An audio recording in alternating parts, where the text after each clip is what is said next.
বিশ্বাস করুন এই রেসিপি জাস্ট একবার বানালে ভাববেন এত সহজ আর সুস্বাদু একটা রেসিপি আগে কেন বানাইনি। রেসিপিটা দেখলেই আপনাদের একবার হলেও ইচ্ছে করবে বানাতে, এতটা সুন্দর দেখতে হয় আর খেতেও অমৃত। রেগুলার ব্যবহারকারী বাড়িতে থাকা সাধারণ কয়েকটা উপকরণ দিয়ে আজকের এই রেসিপিটা বানিয়ে নিতে পারবেন। অতিথি আপ্যায়নে অথবা হঠাৎ মিষ্টি কিছু খেতে মন চাইলে এই রেসিপি একদম পারফেক্ট। নমস্কার বন্ধুরা, কেমন আছেন আপনারা সবাই? আশা করছি সবাই অনেক ভালো আছেন। আজকের রেসিপিতে আমি তৈরি করব দারুণ একটা মালাই কেক। রেসিপিটা প্রথম থেকে শেষ পর্যন্ত দেখার জন্য অনুরোধ রইল। তো চলুন শুরু করি আজকের রেসিপি। আজকের রেসিপি তৈরি করার জন্য প্রথমেই আমি নিয়ে নিয়েছি একটা মিক্সিং জার। মিক্সিং জারের মধ্যে এখন আমি দিয়ে দিচ্ছি 1 কাপ সুজি। এটা একটা চায়ের কাপ, আর এই চায়ের কাপটা করে মেপে আমি সমস্ত উপকরণ দেব। 1 কাপ সুজির মধ্যে দিয়ে দিচ্ছি 1 কাপ গরুর দুধ। দুধটা আগে থেকে একটুখানি জাল করা ছিল, তারপরে ঠান্ডা করে নিয়েছিলাম, তারপরে এখানে আমি দিলাম। এবার চাপা দিয়ে ভালোভাবে একদম মিহি করে ব্লেন্ড করে নিতে হবে। এখানে কিন্তু ব্যাটারটা সুন্দর করে আমি ব্লেন্ড করে নিয়েছি। এবার একটা বাটির মধ্যে ব্যাটারটাকে ঢেলে নিচ্ছি, আর তারপরে ব্যাটারের মধ্যে আমি দিয়ে দিচ্ছি 1/2 কাপ পরিমাণে ময়দা। আর দেখুন আমি কিন্তু সেই কাপটা এখানে ব্যবহার করছি বারবার। আর দিয়ে দিচ্ছি 1/2 কাপ পরিমাণে গুঁড়ো করে রাখা চিনি। চিনিটা অবশ্যই চেষ্টা করবেন গুঁড়ো করে দেওয়ার। তারপরে দিয়ে দিচ্ছি 2 চামচ পরিমাণে সাদা তেল। তেলের পরিবর্তে আপনারা এখানে বাটার দিতে পারেন অথবা ঘিও দিতে পারেন। এইবার শুকনো অবস্থাতে এই সমস্ত কিছু একটু মিশিয়ে নিলাম, আর তারপরে ব্যাটারটাকে মেখে নেওয়ার জন্য দিয়ে দিচ্ছি আবারও 1/2 কাপ পরিমাণে গরুর দুধ। তো প্রথমে আমি 1 কাপ পরিমাণে দুধ দিয়ে সুজিটাকে ব্লেন্ড করে নিয়েছিলাম, তারপরে 1/2 কাপ দুধ এখানে দিয়ে দিলাম। আর এখানে আমি একইভাবেই জাল করে রাখা ঠান্ডা দুধ ব্যবহার করছি। এবার খুব সুন্দর করে প্রথমে একটু মেখে ব্যাটারটাকে ঠিক এইভাবে রেডি করে নিতে হবে। যখনই ব্যাটারটা সুন্দরভাবে এইভাবে রেডি হয়ে যাবে, তারপরে মিনিট 3 থেকে 4 মতো ফেটিয়ে নিতে হবে। একটু সময় নিয়ে 3-4 মিনিট মতো আমি ফেটিয়ে নিয়েছি। ব্যাটারের ঘনত্বটা দেখুন, ঠিক এইরকমভাবেই ব্যাটারের ঘনত্বটাকে রাখতে হবে। তো ব্যাটারটাকে ঠিক এইভাবে ফেটিয়ে নেওয়ার পরেই দিয়ে দিতে হবে বেকিং পাউডার 1/2 চামচ পরিমাণে। তো এখানে একটা চামচের 1/2 চামচ বেকিং পাউডার দিলাম, আর যতটা বেকিং পাউডার দিলাম তারও হাফ আমি বেকিং সোডা দিলাম, মানে 1/4 চামচ পরিমাণে বেকিং সোডাটা দিয়েছি। বেকিং পাউডার বেকিং সোডা দেওয়ার পরে কিন্তু ব্যাটার বেশি জোরে জোরে ফেটানো যাবে না। জাস্ট এখানে বেকিং পাউডার আর সোডাটা মিশে যাওয়া পর্যন্ত আমি মেখে নিলাম। এখানে কেকের জন্য ব্যাটারটা রেডি। এবার দেখুন আমি একটা বাড়িতে থাকা ছোট্ট থালার মধ্যে কেকটা বেক করে নেব। প্রথমে থালাটার মধ্যে ভালোভাবে তেল মাখিয়ে নিয়েছিলাম, তারপরে একটা থালার মাপ করে কাগজ গোল করে কেটে কাগজটা বসিয়ে তার উপর দিয়ে আবারও সাদা তেল মাখিয়ে ভালোভাবে চেপে বসিয়ে দিয়েছি। এবার আমি ব্যাটারটা ঢেলে দিলাম পুরোটাই, তারপরে এইভাবে একটু ট্যাপ করে নিচ্ছি।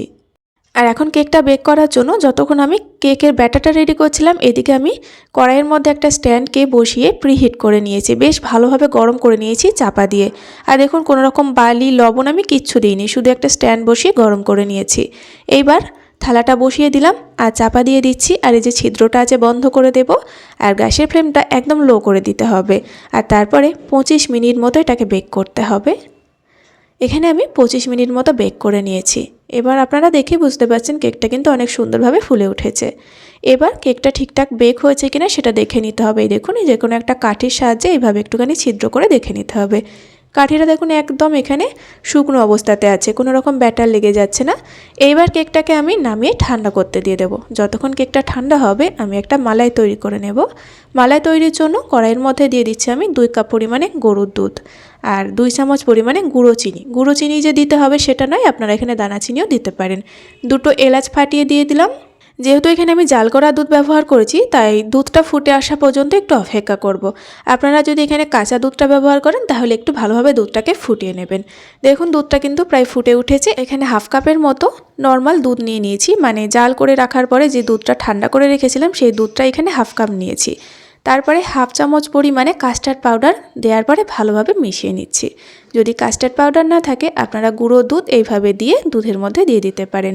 কাস্টার্ড পাউডার দেওয়ার কারণ হচ্ছে খুব তাড়াতাড়ি এই দুধটাকে মানে মালাইটাকে ঘন করে দেবে, আর সুন্দর একটা ফ্লেভারও আসবে। সেই জন্যই আপনারা কিন্তু গুঁড়ো দুধ এখানে দিতে পারেন। কাস্টার্ড পাউডার দেওয়ার পরে কিন্তু বেশিক্ষণ ফোটাবো না, দেখবেন খুব তাড়াতাড়ি দুধটা ঘন হয়ে যাবে। তবে শিরাটা বেশি ঘন করা যাবে না, বেশ একটু ঘনও হবে, তার সঙ্গে বেশ একটু পাতলা টাইপের থাকবে। তো দেখুন আমি বেশিক্ষণ ফোটাইনি, মালাইটা কিন্তু খুব সুন্দরভাবে তৈরি হয়ে গিয়েছে। এরকম ঘনত্বে মালাইটাকে নামিয়ে ফেলতে হবে। মালাইটাকে আমি সাইডে রেখে দিয়ে কেকটাকে এখন দেখে নিচ্ছি। কেকটা এখন ঠান্ডা হয়ে গিয়েছে। এবার এইভাবে একটু ছুরির সাহায্যে সাইডগুলো দেখুন আমি নাড়িয়ে দিলাম, আর খুব সহজেই কিন্তু কেকটা উঠে আসছে। এবার ওপর থেকে একটা থালাকে এইভাবে চাপিয়ে উল্টে দিতে হবে, তাহলে দেখবেন কেকটা খুব সুন্দরভাবে ছেড়ে যাবে। এবার যে কাগজটা আছে এই কাগজটাকে তুলে ফেলতে হবে। তো আপনারা চেষ্টা করবেন এখানে একদম সাদা ক্লিন কাগজ ব্যবহার করার। আমার হাতের কাছে যেহেতু ছিল না, তাই আমি এরকম একটা কাগজ দিয়ে তৈরি করে ফেলেছি। এবার দেখুন কেকটা দেখিয়ে দিচ্ছি কতটা সুন্দর সফট হয়েছে, একদম নরম তুলতুলে হয়েছে। এবার কেকটাকে আমি উল্টে সোজা করে নিলাম। তারপরে এরকম যে কোনো একটা কাঠির সাহায্যে এইভাবে ছিদ্র করে দিতে হবে। একটু ঘন ঘন ছিদ্রটা করে নেবেন, তাহলে দেখবেন খুব তাড়াতাড়ি এই যে মালাইটা ভেতর পর্যন্ত চলে যাবে। ছিদ্র করে দেওয়ার পরে এখন আমি মালাইটা খুব সুন্দরভাবে কিন্তু দিয়ে দিচ্ছি। কাস্টার্ড পাউডার দেওয়ার কারণে দেখুন মালাইটা কতটা সুন্দর একটা কালার এসেছে, আর খেতেও কিন্তু দারুণ একটা স্বাদ লাগছিল। ওপর থেকে একটুখানি পেস্তা বাদাম ছড়িয়ে দিচ্ছি, তাতে দেখতে কিন্তু অনেক সুন্দর লাগছে। আর এখন কিন্তু আমি একটু কেটেও নিচ্ছি। দেখুন কাটা দেখে বুঝতে পারছেন কতটা সফট হয়েছে কেকটা, আর তার উপরে মালাই দেওয়া হয়েছে। এত অপূর্ব খেতে হয়েছিল। আপনারা এই নতুন রেসিপি একবার বানিয়ে দেখুন, বারবার বানাবেন। আর এখানে যদি কেকটা ভালোভাবে বেক না হয় তাহলে কিন্তু এই রেসিপি খেতে ভালো লাগবে না। তাই সবার প্রথমে কেকটাকে ভালোভাবে বেক করতে হবে। আর দেখুন কতটা লোভনীয় হয়েছে রেসিপিটা দেখতে। আর বিশ্বাস করুন এটা বানানো মাত্রই শেষ হয়ে গিয়েছিল, এতটা সুন্দর স্বাদ হয়েছিল। আপনারা অবশ্যই একবার বাড়িতে বানাবেন। আর আজকের রেসিপিটা আপনাদের কাছে কেমন লেগেছে অবশ্যই একটা কমেন্ট করে জানাবেন। তার সঙ্গে ভিডিওটা সম্পূর্ণ দেখে থাকলে অনুরোধ থাকলেও চ্যানেলটিকে সাবস্ক্রাইব করে অবশ্যই পাশে থাকবেন। আজ এই পর্যন্তই, আবারও ফিরে আসবো এরকম কোনো সহজ রেসিপি নিয়ে। ততক্ষণে আপনারা সকলেই ভালো থাকবেন এবং সাবধানে থাকবেন।